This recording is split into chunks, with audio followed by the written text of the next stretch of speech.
Welcome back, guys. Since time immemorial, people have found various reasons to commit murder. Some have committed murder in the name of love, some in the name of vengeance. Today, we are going to look at the true crime story of Marcelo Alejandro Antelo from Argentina, South America, and he is popularly known as San La Muerte Killer.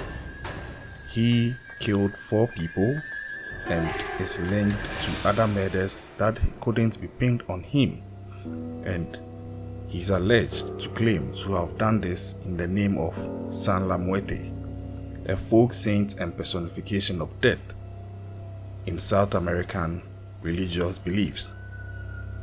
Let's look at how this person started and eventually the dastardly things that he would end up doing. If you are ready for this ride, buckle up and let's go. Like most would-be killers, Marcelo Antelo, who is often referred to as Marcelito, grew up in an unstable household with his grandmother, who was an alcoholic, his father, who had a drug addiction, and his mother, who frequently beat him and would end up eventually kicking him out of his house due to the young Antelo also being heavily addicted to cocaine. So already you will see a trail building.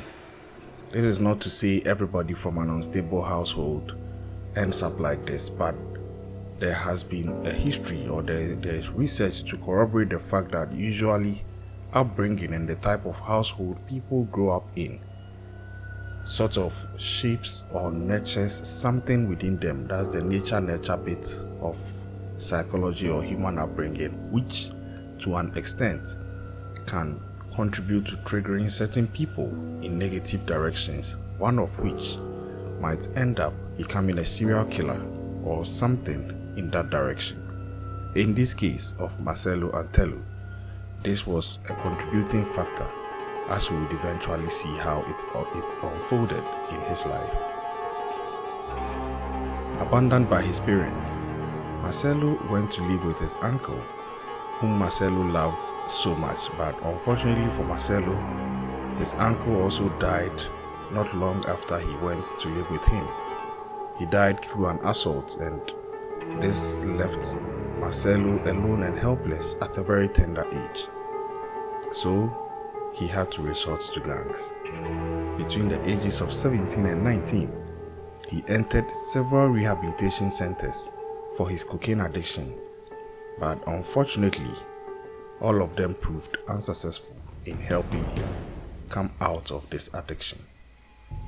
At the age of 20 years, Marcelo was kicked out by his pregnant girlfriend after she got tired of him treating her badly.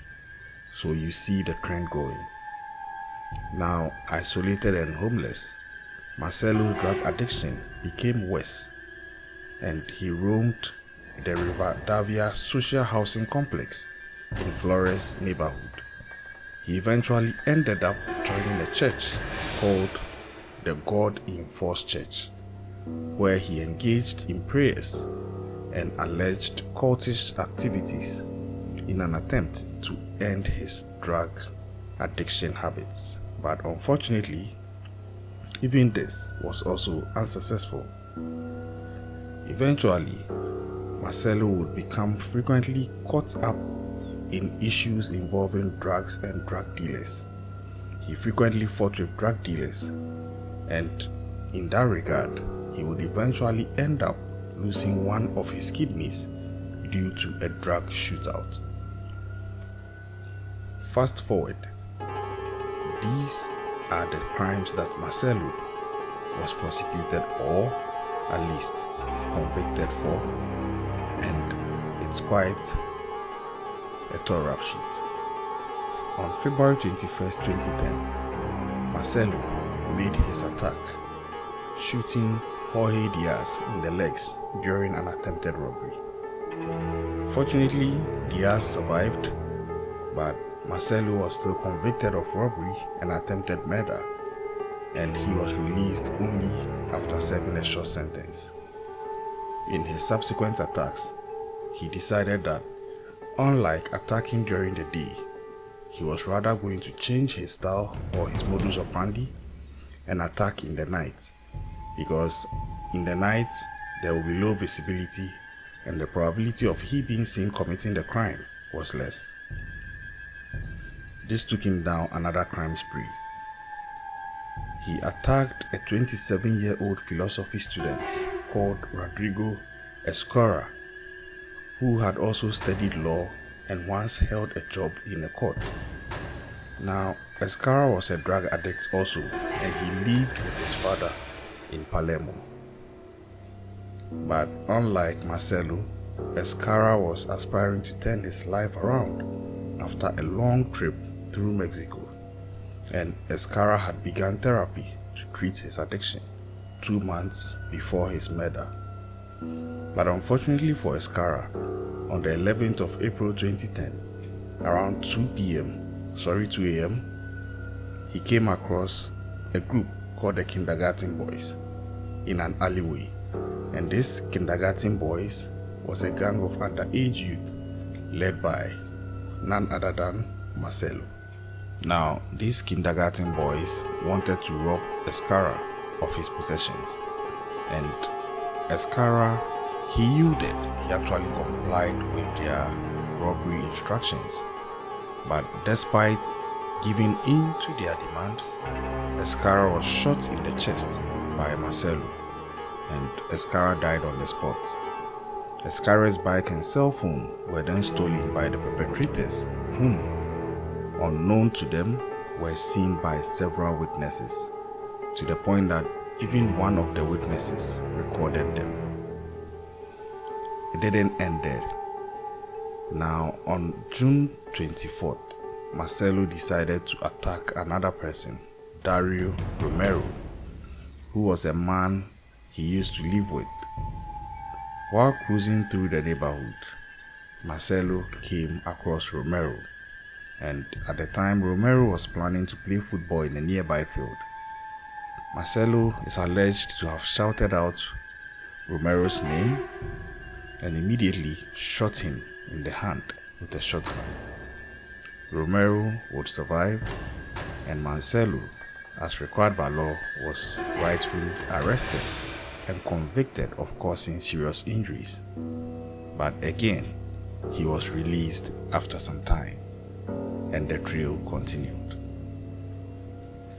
On August 8, 2010, Marcelo wanted to exact revenge upon one Jorge Hector Mancilla, who was a former flatmate who had kicked Marcelo out because of his drug addiction.